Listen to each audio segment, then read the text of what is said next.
And often people say, once they've learnt the mindfulness of breathing and the metta bhavana, which meditation can I learn now? You know, they quite often express frustration with the fact that they've only got 2 meditation practices to work with. Well, I suppose this is, to some extent, the product of the mentality that attaches greater importance to number and to quantity. Because you're not necessarily doing more meditation or meditating better because you're doing a greater number of practices. It's not that the person who's got 50 different meditation practices is more advanced than the person who's only doing 1 or 2. I think a stage comes when one does feel a certain restlessness, feel a certain dryness, feel a certain discontent with the method, because it seems like the same old method. It seems that you've been doing this, you've been using this method perhaps daily for some months or even years, and it goes a bit stale on you.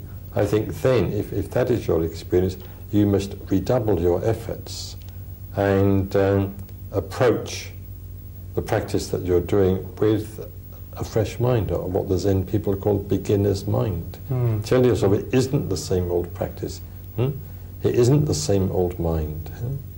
It's different every day. It's new every day. It's new every morning, in the words of the hymn. You've got to have that sort of attitude and redouble your efforts in that way. But not just go looking, for a new practice or a different practice or an additional practice for the sake of novelty, because that would be just pandering to one's distraction. Some people suspect that we teach the mindfulness of breathing and the metta bhavana to beginners, and they're beginners' practices, and that there are more powerful practices that they could be doing, which we're not teaching them. Would that be the case? Well, mindfulness and metta are beginners' practices in the sense that beginners can make a start with them, but they're not beginners' practices in the sense that once you've done them for a few months you can put them aside, because you can go on deepening your experience of both of them, well, indefinitely.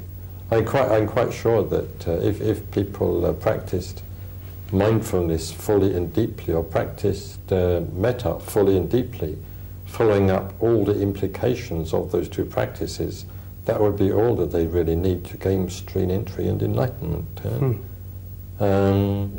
But as for this question of more powerful practices, I'm very suspicious of this word powerful, because you hear people say things like, oh, so-and-so has got a very powerful initiation, and I think that reflects an entirely wrong attitude, as though some methods are inherently, as it were, more powerful than others, and if you could only get hold of those methods, or one of those methods, you would yourself become automatically more powerful, or your meditation would become more powerful just because you were following that particular method.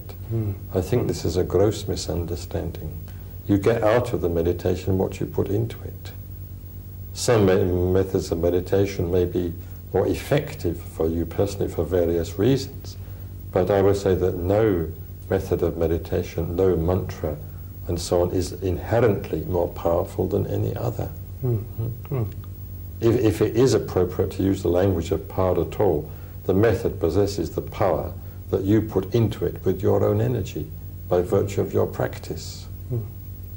But there's no question of saying, well, look here, my boy, here's a very powerful practice, just do it, and it'll just carry you so quickly and easily to nirvana. It's not really like that at all.